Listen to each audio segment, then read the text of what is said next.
We were on the phone shortly after George Floyd was killed, and he mentioned to me, he goes, you know that today is like the 99th anniversary of the race massacre in Tulsa. Yeah. And we were kind of bemoaning that, like, can you, like, kind of this concept of like, you you feel like you're making progress, and then like you realize like these things are still taking place. Like it's is a deflating conversation. We now welcome in Marc Spears, who is one of my bubble buddies here in Orlando. Marc, why was the investment of providing opportunities to the youth in Tulsa just so important for Sam and Mike Johnson? Well, 99 years ago, America had one of its worst events ever, and probably the worst race event ever, in the Tulsa Race Massacre, where between 50 and 300 black people were killed. Businesses and homes were destroyed, burnt to the ground.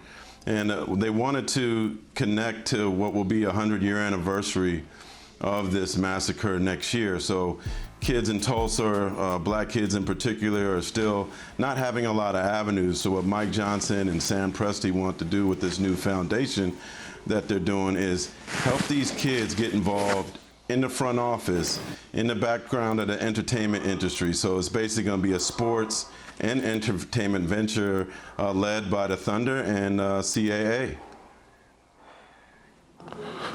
Well, I think it's a beautiful thing. I mean, listen, we've been calling for action from the organizations, from ownerships of the NBA, and here it is, Sam Presti standing on the front line, and I'm pretty sure Mr. Clay Bennett played a hand in it. Listen, I played for the Oklahoma City Thunder. They're a first-class organization. They always step on the front line for us addressing anything or helping in the communities. I just remember a certain situation when, Hurricane Harvey came down to my hometown, and a lot of people, was affected by it. The Oklahoma City Thunder provided a lot of clothes, water down to my hometown. They sent a big old truck down there. So I applaud them. I'm very proud to say that I played for that organization, and great job. Now we're just ready to see the ripple effect, because I'm pretty sure other ownership groups and other organizations are going to follow suit. Yeah. Absolutely, Kendrick. Call it out. We're going to keep mentioning that on this show. And the push for change and awareness is here in Orlando as well. We saw what former Thunder forward, current Nugget, Jeremy Grant did Wednesday, consistently bringing up the need for justice in Breonna Taylor's murder during his media availability. Marc, what other aspects have you seen players utilize, teams use inside the bubble to spread social justice messaging and just really use this platform? Well, let's start with the Raptors. They showed up with a bus wrapped with Black Lives Matter on the side of it, and the visual of that was absolutely beautiful. Then let's go to the Pelicans last night. They wore black T-shirts at practice with a fist on it, representing John Carlos and Tommy Smith. Then if we go to the players, you mentioned Jeremy Grant. Well, he mentioned Breonna Taylor. So has Damian Lillard and Solomon Hill. So that name has been on the forefront and wanting some justice to that horrific crime that happened to her. Jrue Holiday, Patty Mills, they're giving their salaries, their checks from Orlando to black organizations and Black Lives Matters. And, Jrue Holiday has just been amazing. He gave me a quote yesterday that really, really stuck with me, where I asked him, what can the players do over these next 3 months?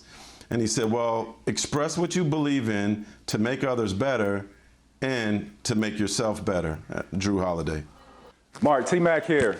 A lot of these players are talking about having messages on the back of their jersey.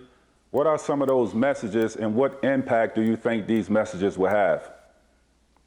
Well, first, Tracy, I'm going to give all due respect to the players that decide not to have something on a jersey, but I do believe that it will have a powerful impact. Think of two white males, Kyle Korver and Alex Caruso, playing on the two best teams in the league. They're going to have Black Lives Matter on the back of their jersey. So to see two white males running up the court with Black Lives Matter on the back of their jerseys when they debut, I just think that's going to be a beautiful sight. Then you think about a guy like Mike Conley. He's going to have I am a man on the back of his jersey. People are going to be like, what does that mean? Well, maybe there's some kids around the world who are going to search and find out what I am a man means. Well, it goes back to the sanitation strike in the 60s in Memphis that, Conley used to play for the Grizzlies, so that is impactful for him. Keep in mind there's going to be like at least 10 jerseys that are going to be in different languages. So that's going to be something that the world is going to see. But the biggest thing, the most beautiful thing, and this is why I wish every player was involved, all of these jerseys from the first time they are worn are going to be put up for charity and auctioned off. So there's going to be a lot of money that could be raised to help out people all over the world. Absolutely. And Hey, there will Reggie, be y'all must got no that good sanctuary down there, because I hear Marc speaking that good gospel. But listen, I'm all in for it. I love what guys are doing. Like you said about Kyle Korver, I think, you know, when you look at it, millions of fans are going to be watching from television, and nothing is too small at this moment. I think nothing is too little, and I applaud the guys that are wearing something on the back of their jerseys, and I think it's a beautiful thing. Yeah, there's no bigger platform than, you know, after a playoff game, you're sitting there, you know, having to answer these questions, and guys is, you know, really delivering what they believe in and talk about, you know, social injustice. So I love what these guys are doing down there, and I can't wait to see these guys running up and down the court with these messages on their jersey. Absolutely. And look, it's just the opportunity to do it, too. Like, that's what's just so important. The NBA and the Players Union are creating this space that if players want to have a message, they can have it. That's really what so much of this is about, the freedom and the opportunity to say Black Lives Matter, to say that we should be more concerned about equality, to say that we should have room for all of these different ideas, whether players take advantage of it or not.